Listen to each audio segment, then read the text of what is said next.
இயேசு உங்களை நேசிக்கிறார். பிரியமானவர்களே, இந்த நாளில் ஆண்டவர் நம்மளோடு பேசும்படியாய் வேதத்திலிருந்து 2 வசனங்களை கூட வாசித்து ஆண்டவர் நமக்கு கற்றுக் கொடுக்கக்கூடிய காரியத்தை பார்ப்போம்.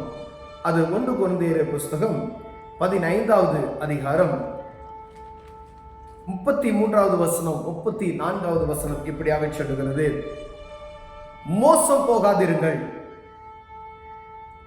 ஆகாத சம்பாசனைகள் நல்லொழுக்கங்களை கெடுக்கும். நீங்கள் பாவம் செய்யாமல் நீதி கேட்க விழித்துக் கொண்டு தெளிந்தவர்களாயிருங்கள். சிலர் தேவனை பற்றி அறிவில்லாதிருக்கிறார்களே, உங்களுக்கு வெட்கம் உண்டாக இதை சொல்லுகிறேன். அப்போஸ்தலனாகிய பவுல் கொரிந்து பட்டணத்துக்கு எழுதும் பொழுது, சபைக்கு எழுதும் பொழுது இந்த வார்த்தை எழுதுகிறார். பிரியமானவர்களே, மோசம் போகாதிருங்கள், ஆகாத சம்பாசனைகள் நல்லொழுக்கங்களை கெடுத்துவிடும்.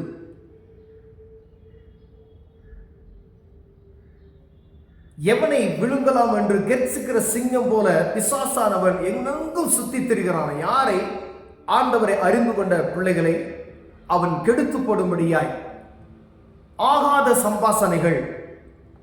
வேதம் சொல்லுகிறது, பாவிகளுடைய வழியில் நடக்காமலும் துன்மார்க்க வழியில் நிற்காமலும் பரிகாசக்காரர் உட்காரும் இடத்தில் உட்காராமலும் அப்படின்னு சொல்லப்பட்டிருக்கிறது. அப்ப இவங்க பிள்ளைனா நீ உட்காராத, கேலி கூத்து கும்மாலம் இருக்கிற இடத்துக்கு போகாத, பாவம் பண்றவங்க இடத்துக்கு நீ போகாத, துன்மார்க்கமா இருக்கிற மனிதர்கள் பக்கத்துல சேராத.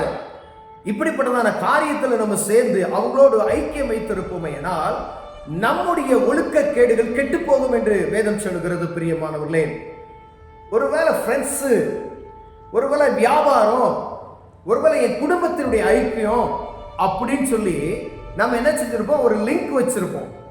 ஆனா வேதம் சொல்லுகிறது, ஆகாத சம்பாசனைகள், ஆண்டவருக்கு விருப்பமில்லாத காரியங்களை செய்கிற எந்த ஒரு மனிதனோடும் நீர் அங்கு இணைத்து ஒரு ஐக்கியத்தை வைத்திருப்பீர்களானால் நல் ஒழுக்கங்களை கெடுத்துவிடும் என்று சொல்லுகிறது.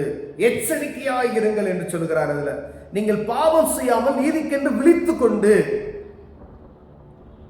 ஒருவேளை அப்படி போகக்கூடிய ஒரு சூழ்நிலை போகக்கூடாது.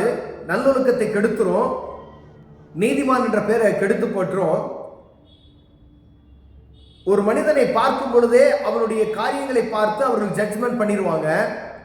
அப்ப அந்த மனிதனோடு நீ சேர்ந்து கடந்து செல்லும் பொழுது நீ எவ்வளவு ஜாக்கிரதையா இருக்கணும். ஒரு மதுபானத்துக்கு அடிமைப்பட்ட ஒரு மனிதனோடு சேர்ந்து அவன் என் ஃப்ரெண்ட்ஸ் அப்படின்னு சொல்லி நீங்க போறீங்க அப்படின்னா, கொஞ்ச நேரம் அப்படின்னு சொல்லிட்டு ஒரு மதுபான கடையில போய் ஒரு மதுபான பாட்டில் வாங்கிட்டு வரான்னு வச்சுக்கோங்க, அது வரைக்கும் நீங்க வெயிட் பண்ணணும். அப்ப உங்களுக்கு தெரிந்தவர்கள் அங்கே வரும்பொழுது என்ன இங்கே நிற்கிறீங்க அப்படின்னு கேட்பாங்க. அந்த ஒருவேளை அநேக நேரங்களில் இந்த மாதிரி என்ன இங்கே அப்படின்னு சொல்லி ஒரு நக்கலா கேட்டுருவாங்க. அப்ப எவ்வளவு ஜாக்கிரதை! ஒரு சின்ன உதாரணத்துக்கு இந்த காரியம். அப்ப இங்க வேதம் சொல்லுகிற போது ஆகாத சம்பாசனைகள், பேச்சுகள், அதாவது அவர் 3வது மனிதர் பத்தி, இப்ப 2 பேர் இருக்கோம்னா அவரை குறித்து நீங்க பேசலாம், உங்களுக்கு என்ன குறித்து அவர் பேசலாம். அந்த ஸ்பாட்ல இல்லாத வேறொரு ஆளை குறித்து பேசுறாங்க பார்த்தீங்களா? ஆகாத சம்பாசனைகள்.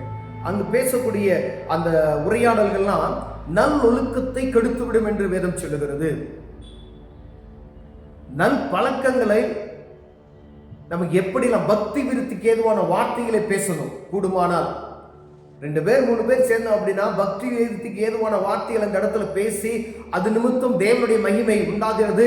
அது நிமித்தம் என் ஆவிக்குரிய வாழ்க்கையில் சில காரியங்களை நான் தெரிந்து கொள்கிறேன் என்றால் 1 படி 2 படி கூட கொஞ்சம் பேசலாம், 1 மணி நேரம் பேசலாம், 2 மணி நேரம் பேசலாம். இது என்னுடைய ஆவிக்குரிய வாழ்க்கைக்கு பக்தி விருத்தியை உண்டாக்குகிறது என்று நினைத்தால், ஒருவேளை நீங்க அங்க உட்கார்ந்து இருப்பது நிமித்தம் உங்க ஆவிக்குரிய வாழ்க்கைக்கு அழிந்து போகிறது. ஆகாத சம்பாசனைகளுடைய கெட்ட எண்ணங்கள், கெட்ட சிந்தனைகள் அந்த இடத்துல வருமே என்றால் அந்த இடத்தை விட்டு உடனே என்ன செஞ்சணுமா? நீங்க வெளியே வந்துடணும். நீங்கள் பாவம் செய்யாதபடிக்கு நீதி கேட்க விழித்துக் கொண்டு தெளிந்தவர்களாயிருங்கள். எவ்வளவு தெளிவா இருக்கணும் பாருங்களேன். நம்ம எல்லாத்தையும் சாதாரணமாவே எடுத்துக்கிறோம். ரொம்ப ஜாக்கிரதைகளாக இருக்கும்படியாக ஆண்டவர் அழைக்கிறார். பிரியமானவர்களே, சிலர் தேவனை பற்றி அறிவில்லாதவர்களாய் இருக்கிறார்களே, உங்களுக்கு வெட்கம் உண்டாக இதை சொல்லுகிறேன். ஆண்டவரை யாருன்னே தெரியாம, ஆண்டவரை பற்றி ருசிக்காம, ஆண்டவர் எப்படிப்பட்டவர் என்று அந்த ஞானமற்றவர்களாய் நம்மளுடைய நண்பர்களும் நம்மளுடைய குடும்பத்தாரும் இருக்கிறார்கள். அப்படிப்பட்டவர்கள் உங்களுக்கு வெட்கம் உண்டாக சொல்ல. அவங்க கிறிஸ்தவங்க, அவங்க ஆண்டவருடைய பிள்ளைகள் என்று சொல்லிக் கொண்டிருக்கிறாங்க. ஆனா அவரை பற்றி அறிவில்லாதவர்களாய் இருக்கிறார்கள் என்று வேதம் சொல்லுகிறது. அப்ப கூடுமானால் இங்க அவங்களுக்கு இந்த காரியத்தை சொல்லி அவர்களுக்கு புரிய வைப்பதற்கு, இவர் யார் என்பதை அவர்கள் அறிந்து கொள்வதற்கு அவர்களுக்கு நீங்கள் உதவி செய்ய வேண்டும். அவருடைய காரியங்கள் நம்மை கெடுத்து விடாதபடிக்கு, நம்மை முற்றிலும் அழித்து விடாதபடிக்கு, நல்லொழுக்கங்களை கெடுத்து விடாதபடிக்கு காத்துக்கொள்ளும்படி அழைக்கப்படுகிற பிரியமானவர்களே, எல்லாத்துலயும் லிமிட் அப்படின்றத ஒரு காரியத்தை வச்சுக்கணும். தேவ சமூகத்தில் ஜெபிக்கிற நேரத்தில் தேவ சமூகத்தில் ஜெபிக்கிறதுக்கு கற்றுக் கொடுங்க. அநேக நண்பர்களை பார்த்துருக்கேன், ஆவிக்குரிய மனிதர்கள் நிறைய அந்த மாதிரி தெரிஞ்ச குடும்பங்களுக்கே போகாம ஃபேமிலி எல்லாம் அந்த இதை குறைச்சிக்கிட்டாங்க. போவாங்க, விசேஷம்னா போவாங்க, வருவாங்க. மற்ற நேரத்தில் எல்லா நேரத்திலும் போய் அங்கே போனால் இப்படிலாம் நடக்கும். அவங்களுக்கு தெரியும். ஆவிக்குரிய வாழ்க்கையை விட்டு வேற மாதிரி போகணுன்ற ஒரு சூழ்நிலை வரும். அதை தெரிந்து கொண்டு அப்படி குறைச்சிருக்கிறாங்க. அதே போல நாமும் சில இடங்களுக்கு நம்ம வீடா இருக்கும், தாய் வீடா இருக்கும், இல்ல மாமா வீடா இருக்கும், மச்சான் வீடா இருக்கும், அண்ணன் வீடா இருக்கும், தம்பி வீடா இருக்கும், சொந்தங்கள் வீடா இருக்கும், பந்தங்கள் வீடா இருக்கும். ஆனா அங்கு போவது நிமித்தம் என் ஆவிக்குரிய வாழ்க்கையில ஒரு சீர்கேடு உண்டாகிறது, நல்லொழுக்கங்கள் கெட்டு போகிறது என்றால் அந்த இடத்துக்கு போகாம இருப்பதே நல்லது. ஆகாத சம்பாசனைகள். அங்க நீங்க போனீங்க அப்படின்னா ஆண்டவரை பற்றி அவங்களுக்கு சொல்லணும். ஒருவேளை அது பக்தி விருத்திக்கு ஏது அவர்களுக்கு இருக்குமையானால், அவர்கள் ரட்சிக்க கூடுமையானால் அவர்களுக்கு புத்தி சொல்லுங்க. அப்ப எவ்வளவு ஜாக்கிரதை உள்ளவராக இருக்க முடிய அழைக்கப்படுகிறோம் பிரியமானவர்களே.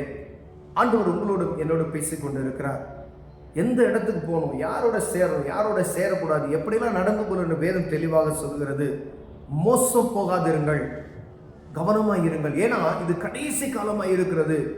ஆண்டவருடைய வருகை அதிசீக்கிரத்தில் இருக்கிறது பிரியமானவர்களே. அவருடைய வருகைக்கான காரியங்கள் நம்ம ஆவிக்குரிய வாழ்க்கை மனிதனை நம்ம சரியாய் நடத்துவோம். ஏனால் எந்த நேரத்தில் ஆண்டவர் வந்தாலும் அதுக்கு நம்ம ஆயத்தமுள்ளவர்களாய் காணப்படைய அழைக்கப்படுகிறோம். ஆயத்தமுள்ளவர்களாய் இருக்க நாம் முயற்சி செய்து கொண்டு இருக்கிறோம். கண்களை மூடுவோம், ஜெபம் செய்வோம். அன்பின் தகப்பனே, ஆகாத சம்பாசனைகள் நல்லொழுக்கத்தை கெடுக்கும் என்று சொல்லி இருக்கிறீங்க ஆண்டவரே. ஆண்டவரே, நாங்கள் கவனமாய் இருப்பதற்கு எங்களுக்கு விசேஷத்தை ஞானத்தை தாங்க. ஜாக்கிரதையுள்ள நடந்து கொள்ள எங்களுக்கு உதவி செய்யுங்க. இயேசுவின் நாமத்தில் பிதாவே, ஆமென்.